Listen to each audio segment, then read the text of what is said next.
بسم اللہ الرحمن الرحیم۔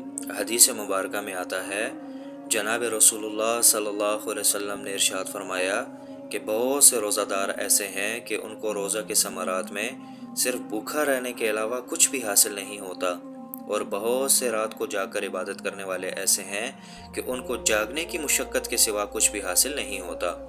علماء نے اس حدیث کی تشریح میں لکھا ہے کہ اس سے مراد وہ شخص ہو سکتا ہے کہ جو دن بھر روزہ رکھے لیکن افطاری حرام مال سے کرے، تو وہ ایسا ہے کہ گویا اس نے سارا دن روزہ رکھ کر جو ثواب کمایا تھا وہ حرام مال سے افطار کرنے کی وجہ سے سارا ضائع کر دیا۔ نمبر 2، اس سے مراد وہ شخص بھی ہو سکتا ہے کہ جو دن بھر روزہ رکھتا ہے لیکن غیبت سے، جھوٹ سے اور لایانی گفتگو سے اپنے آپ کو بچاتا نہیں ہے۔ نمبر 3، اس سے مراد وہ شخص بھی ہو سکتا ہے کہ جو دن بھر روزہ رکھتا ہے لیکن اپنے آپ کو گناہوں سے نہیں بچاتا۔ علماء نے لکھا ہے کہ آپ صلی اللہ علیہ وسلم کے جو فرامین ہوتے ہیں وہ جامع ہوتے ہیں، یہ ساری صورتیں اس میں داخل ہو سکتی ہیں۔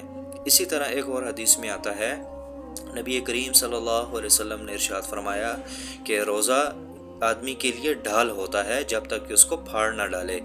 اس کا مطلب یہ ہے کہ جیسے ڈھال انسان کی حفاظت کرتی ہے دشمن کے وار سے، اسی طرح روزہ بمنزلہ ڈھال کے ہوتا ہے روزے دار کے لیے، جو کہ اس کی حفاظت کرتا ہے شیطان کے وار سے جب تک اس کو پھاڑ نہ ڈالے۔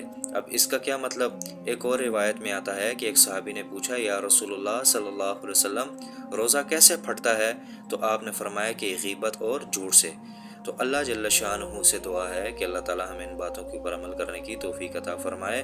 تو صبح سے لے کر شام تک ہم بھوکے پیاسے رہتے ہیں، اللہ کی رضا کے لیے ہم روزہ رکھتے ہیں، تو کوشش کرنی چاہیے کہ ان تمام باتوں سے انسان اپنے آپ کو بچائے، تاکہ جو روزے کا حقیقی مقصد ہے جو کہ اللہ کی رضا ہے اور تقوی کا حصول ہے، وہ ہمیں کامل طریقے سے حاصل ہو سکے۔